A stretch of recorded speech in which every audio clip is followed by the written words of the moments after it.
des célébrations en son honneur, des prises de parole qui affirment qu'il existe réellement, des prières avant le début de chaque match, des posts sur les réseaux sociaux avec des versets bibliques. Le point commun entre tous ces joueurs de football professionnels, leur foi en Jésus-Christ. Hello les amis, c'est Alexandre, j'espère que vous allez tous bien. Bienvenue dans cette nouvelle vidéo où nous allons parler de ces joueurs de foot professionnels qui mettent leur foi chrétienne en avant. Je préfère le préciser en ce début de vidéo, mais je n'aurai pas le temps de traiter tous les footballeurs car vous imaginez bien qu'il y en a tellement qui existent. Mais si ce contenu vous plaît, n'hésitez pas à mettre un petit pouce bleu et la suite arrivera. Je tenais également à vous remercier pour les retours sur la vidéo sur les catcheurs car vous l'avez vraiment apprécié et cela m'encourage de continuer sur cette voie que j'avais à cœur. Si je décide à ce jour de dédier un épisode entier aux footballeurs, c'est parce que c'est un sport qui me passionne. Un sport que nous avons tous plus ou moins pratiqué lorsque nous étions plus jeunes. C'est un sport qui réunit et qui te fait vivre d'excellents moments et je sais de quoi je parle en tant que supporter des Girondins de Bordeaux. Peut-être qu'aujourd'hui je m'adresse à des amoureux du football comme moi. Et je pense clairement que la foi chrétienne et le football ce n'est pas incompatible, ça se complémente. Les valeurs de solidarité, de respect mutuel et de dépassement de soi, inhérentes au football, s'alignent avec les principes chrétiens. De plus en plus de joueurs chrétiens utilisent le sport comme plateforme pour partager leur foi et promouvoir des messages positifs. Et c'est ce que nous allons voir dans cette vidéo. C'est parti, générique.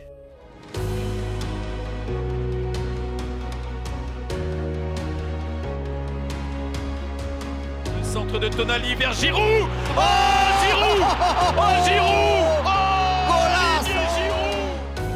Je pense que je vous apprends rien si je vous dis que Olivier Giroud est chrétien. Une vidéo, des photos phares qui ont fait le tour du monde lorsque celui-ci lisait la Bible pendant un rassemblement en équipe de France. Olivier est né dans une famille chrétienne catholique où il se fera baptiser étant enfant sûrement par tradition. Le Savoyard a ensuite suivi sa mère qui avait entendu parler des églises évangéliques et par ce biais, il a fréquenté des camps de jeunes chrétiens, ce qui l'a fait grandir avec cet ADN. Mais le début de son parcours de footballeur et les contraintes de match l'éloignent de sa foi comme beaucoup l'ont vécu sans qu'il abandonne totalement. J'ai eu de la chance dans ma jeunesse de ne pas avoir connu d'épreuves qui m'auraient fait rejeter Dieu.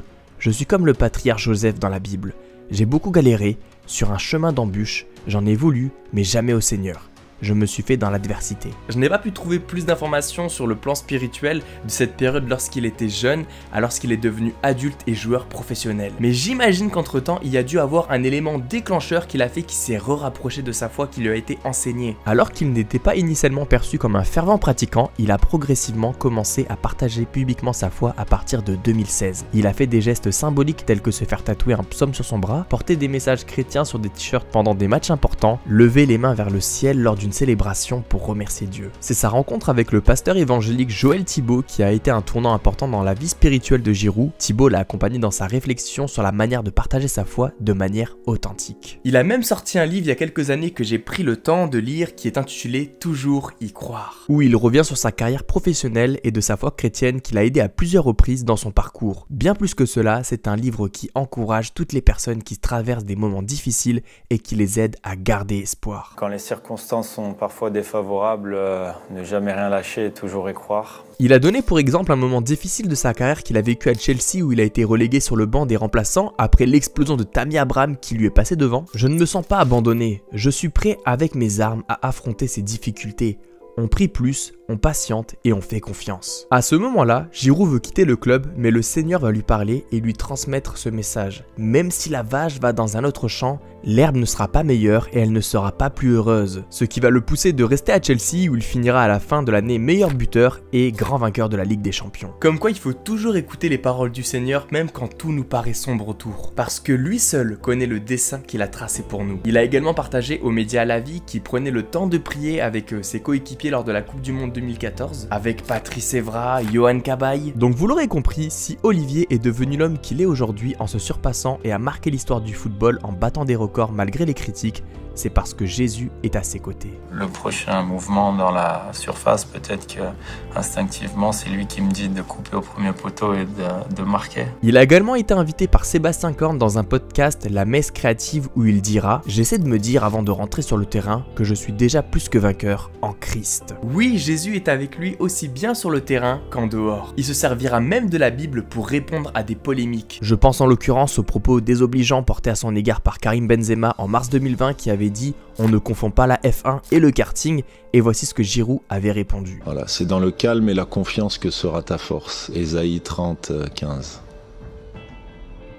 Je m'arrêterai là-dessus, c'est pas mal. En plus de sa vie spirituelle, Giroud est engagé dans des causes humanitaires liées à sa foi, telles que le soutien aux chrétiens persécutés dans le monde. Il participe à des événements caritatifs et met aux enchères des objets pour collecter des fonds. Vous l'aurez compris, la vie de notre champion du monde est bien remplie et je pense que nous pouvons être fiers de la personne qu'il est devenu. They've got their two banks. David Luiz! Thunderbolt! It's outrageous from David Luiz! Un défenseur connu pour ses exploits passé par de nombreux clubs en Europe pour sa solidité défensive, que ça soit de la tête, avec un beau tacle ou encore de son coup franc qui a marqué l'histoire contre la Colombie lors de la Coupe du Monde en 2014, vous l'aurez compris, je parle de David Luiz. Passé par Benfica, Chelsea, le Paris Saint-Germain, Arsenal et à Flamengo actuellement. Même pour ceux qui sont pas spécialistes, je pense que son visage ne vous est pas inconnu. Lors de son passage en France dans le club de la capitale, le Brésilien a fait la une des journaux lorsque celui-ci a posté une photo sur ses réseaux sociaux où on le voyait se faire baptiser dans une piscine qui était celle de son coéquipier de l'époque Maxwell. Tous deux étaient d'ailleurs membres de l'église Hillsong à Paris. Il a posté un message accompagné de cette photo qui disait « J'ai choisi d'attendre ». Par là, il voulait dire qu'il s'abstiendrait de relations sexuelles jusqu'à qu'il épouse sa petite amie de l'époque, Sarah Madera, qu'il a rencontré à Lisbonne alors qu'elle était étudiante en chirurgie dentaire. Il a également inclus un verset de 2 Corinthiens dans son message qui dit « Si quelqu'un est en Christ, il est une nouvelle créature. Les choses anciennes sont passées, voici toutes choses sont devenues nouvelles. » Ce post, vous vous en doutez, a fait réagir les médias, sachant qu'à ce moment-là, c'était le défenseur le plus cher de tous les temps. Donc il faisait la une des journaux qui disait qu'il était vierge. Ma religion,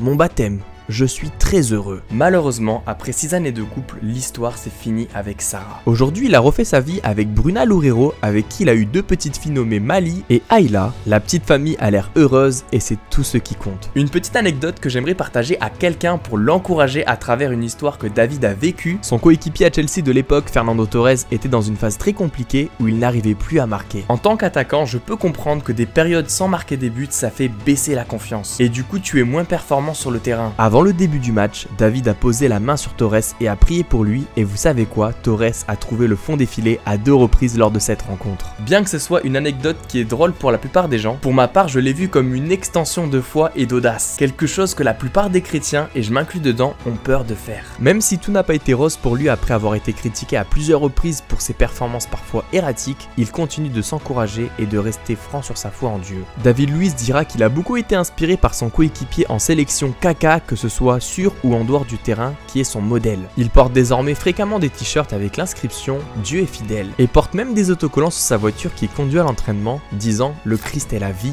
et Dieu est la foi ». On peut le voir avec son histoire, David ne cache pas sa foi et même implique Dieu dans tout son quotidien sportif. Pendant une période compliquée lorsqu'il était à Chelsea et coaché par José Mourinho, celui-ci va le mettre de côté et que va faire Monsieur Luiz? Il va se tourner vers son Dieu. Je me suis tourné vers Dieu lorsque Mourinho m'a laissé tomber. Je sais que Dieu sait tout dans ma vie, donc quand je ne joue pas, parfois je consulte.